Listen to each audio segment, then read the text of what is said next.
تم کربلا کے میدان میں جب یہ تمہارے سامنے حادثہ پیش آئے، جب تلواروں کے سامنے تم ہو اور تمہارے گھر والے شہید ہوتے جائیں، تو حسین پائے استقلال میں جنبش بتانے دینا، پائے استقلال میں جنبش بتانے دینا، صبر سے کام لینا۔ اللہ تمہاری مدد کرنے والا ہے، رسول اللہ تمہاری مدد کرنے والے ہیں۔ حضرت تکبیر، نعرہ رسالت، مسلک اعلی حضرت حافظ وقاری معشوق احمد صاحب قبلہ، جشن شہدائے کربلا، نعرہ تکبیر، نعرہ رسالت۔ اللہم صلی علی سیدنا مولانا محمد وبارک وسلم، صلاۃ و سلام علیک یا سیدی یا حبیبی یا رسول اللہ صلی اللہ تعالی علیہ وسلم۔ حضرات محترم، جب کربلا کے میدان میں پہنچے، حکم ہوتا گیا یزید کا، سخت سے سخت آرڈر آتے گئے کہ ان کو جیسے بھی ہو مناؤ، جیسے بھی ہو ان کو سمجھاؤ، ڈراؤ، دھمکاؤ، مارنے کی دھمکیاں دو، کیسے بھی کر کے ان کو مناؤ۔ لیکن امام حسین کیسے مانتے؟ حضرات محترم، دنیا والوں سے وہی ڈرے گا جس کے دل میں خوف خدا نہ ہو۔ امام حسین کے دل میں اللہ کا خوف، سرکار دو عالم کی محبت تھی، تو یزید کے سامنے کیسے سر جھکاتے؟ حضرات محترم، آخر میں حکم یہ آیا کہ اب حسینیوں پر پانی بھی بند کر دیا جائے۔ نہر فرات پر پہرا لگا دیا گیا، پانی بند کر دیا گیا کہ ایک قطرہ بھی حسینیوں کو مت دینا، ایک قطرہ بھی مت دینا۔ پیاس کی تڑپ سے کیا عالم ہوگا؟ کبھی تو وہ مانیں گے؟ بھوک پیاس ان کے لیے لگا دو، کھانا پینا بند کر دو، پانی کا ایک قطرہ بھی مت جانے دینا، جب تو یہ یزید کی خلافت کو قبول کریں گے، جب تو مانیں گے۔ لیکن حضرات محترم، 3 دن ہو گئے، آرڈر تو یہ آتا گیا کہ اس نہر سے انسان تو انسان، جانور پانی پی لے، لیکن حسین کو پانی مت پینے دینا، حسینیوں کو ایک بوند مت پانی پینے دینا۔ حضرات محترم، کتنا بڑا ظالم تھا، کتنا بڑا جابر تھا، وہ یہی سوچ لیتا کہ یہ رسول اللہ کے نواسے ہیں، اس کے دل میں ایک ذرہ برابر بھی ایمان ہوتا، اہل بیت کی ایک ذرہ برابر بھی محبت ہوتی، تو حسینیوں پر پانی بند کرنا تو دور کی بات، ان کی شان میں زور سے آواز بھی نہیں نکالتا، لیکن اس نے پانی بند کر دیا۔ حضرات محترم، ابن سعد نے کہا کہ حسین، آج میں تمہیں اس بات کو بتا رہا ہوں کہ اگر تم نے یزید کی خلافت کو نہ مانا، اس کی بیعت تم نے قبول نہ کی، تم نے اس کو امیر المومنین نہ مانا، تو آج رات کو ہم تم سے جنگ کریں گے۔ حضرت امام حسین نے فرمایا کہ اب رات ہو چکی ہے، ایسا کرو رات ہو جانے تو صبح کو دیکھا جائے گا۔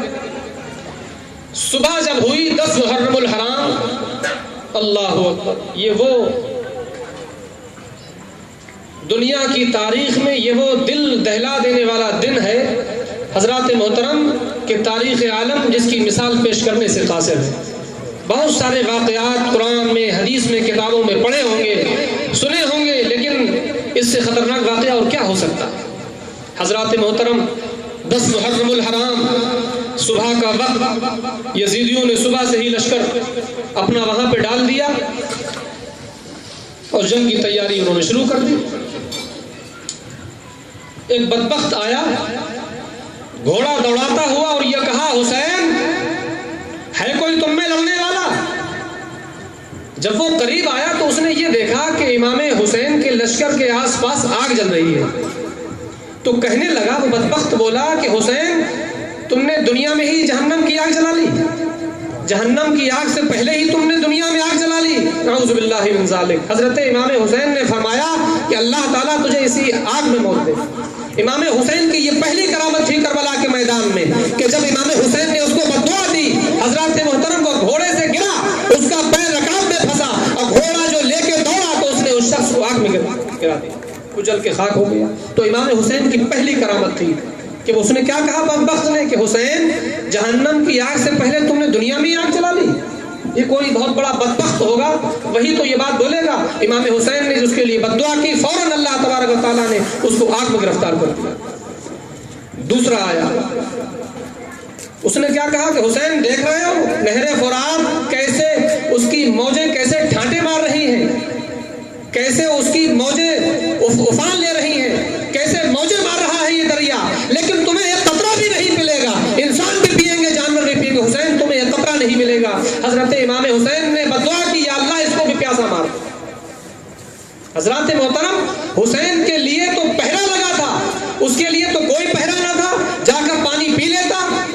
لیکن امام حسین کی یہ دوسری کرامت تھی کربلا کے میدان میں، جو امام حسین نے اس کے لیے بددعا کی، مولا اس کو پیاسا مار۔ وہ تو پانی پہ قابو رکھتا تھا، وہ چلا جاتا پانی پی لیتا، لیکن جب گھوڑے نے اس کو گرایا اور وہ گھوڑا پکڑنے کے لیے دوڑا تو پیاس کی شدت اس پہ اس قدر غالب آ گئی کہ پیاس پیاس کرتے کرتے وہ مر گیا۔ لوگ اس کو پانی پلانے کے لیے منہ کے قریب لے جاتے تھے، لیکن پانی نہ پی سکا، وہ پیاسا ہی دنیا سے چلا گیا۔ یہ دو کو جہنم رسید، اللہ تعالیٰ نے دو کو جہنم رسید کر دیا۔ تیسرا شخص آیا، حضرت امام حسین نے کہا کہ میں نواسے رسول ہوں، میں وہ نواسا ہوں، میں اس رسول کا نواسا ہوں کہ جس کے گھر سے تمہیں کتاب و سنت ملی، جس کے گھر سے تمہیں اللہ کا کلام ملا، اللہ کی عبادت ملی۔ حضرات محترم، اس بدبخت نے امام حسین کی شان میں کیسی گستاخی کی؟ اس نے کہا کہ تمہیں محمد رسول اللہ سے کیا نسبت، تمہیں کیا مطلب؟ امام حسین کے لیے یہ جملہ کیسا جملہ ہو سکتا ہے کہ دل پہ تیر چل گئے؟ حضرات محترم، امام حسین نے کہا کہ اللہ تجھے ذلت کی موت دے۔ اس شخص کو رفع حاجت ہوئی، رفع حاجت کے لیے باتھ روم جانے کے لیے وہ جگہ ڈھونڈتا پھرا، کہیں جگہ نہ ملی، ایک جگہ بیٹھا تو اس کے بچھو نے کاٹ لیا۔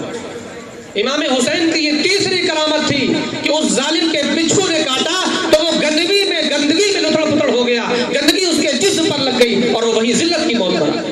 تو امام حسین کی یہ تین کرامتیں دیکھی کہ ایک کو اللہ تعالیٰ نے آگ سے جلا کر مارا، ایک کو اللہ تعالیٰ نے پیاسا مارا، دوسرے کو اللہ تعالیٰ نے بچھو کے ڈنگ سے مارا اور ذلت کی موت دی۔